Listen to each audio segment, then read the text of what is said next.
tayo susunod. Ngayon ay masasaksihan natin ang isang magiging pagkaharap sa pagitan ng dalawang paligid.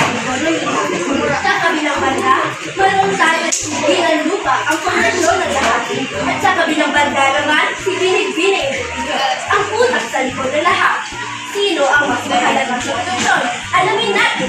Simulan na natin ang inisyal sa pahayagin ng lupa.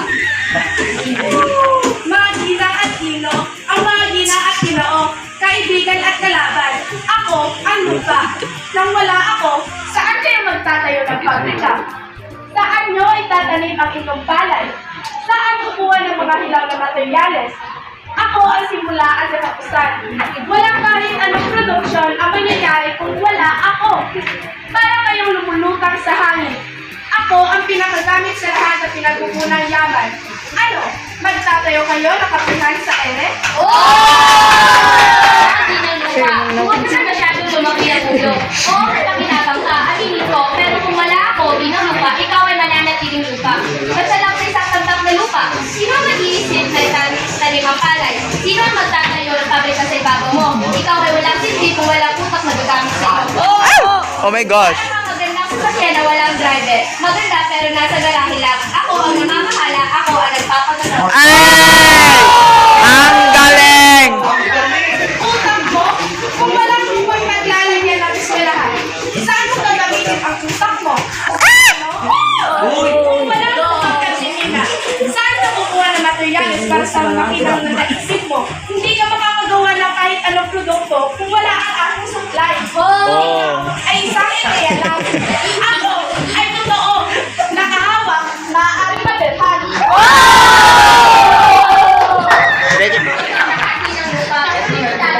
May hangganan ng lawak mo. Kaya ako, ang aking mga ideya ay wala akong hanggan. Pwede akong mag-invento ng mga paraan para maging produktibo ka kahit pinakamaliit na espasyo. Pwede kitang gawing vertical farm. Pwede kitang gawing underground mall. Na kung wala entrepreneur, ikaw ay mananatili isang malaki na bato, tinutubuan ng damo. Wow! Ano yan, Bulbul?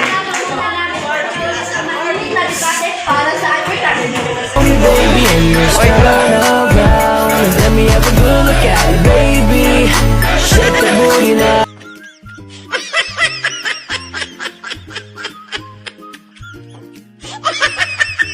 Back to studio.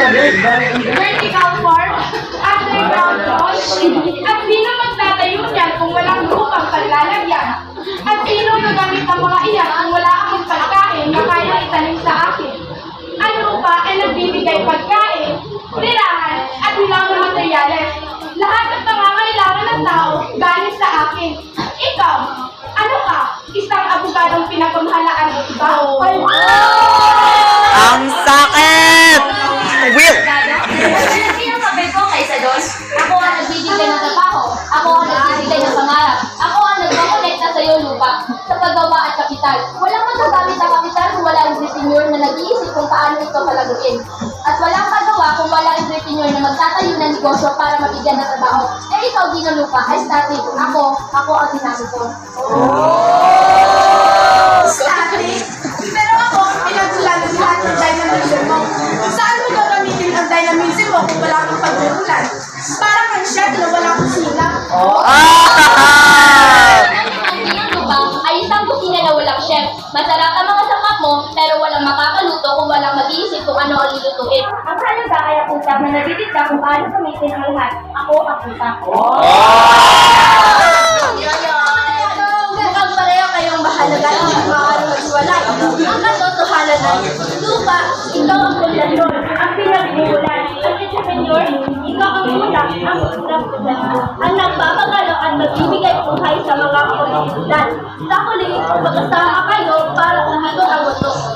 Maraming salamat sa inyong halaihin sa nakakatawang debate. Wow!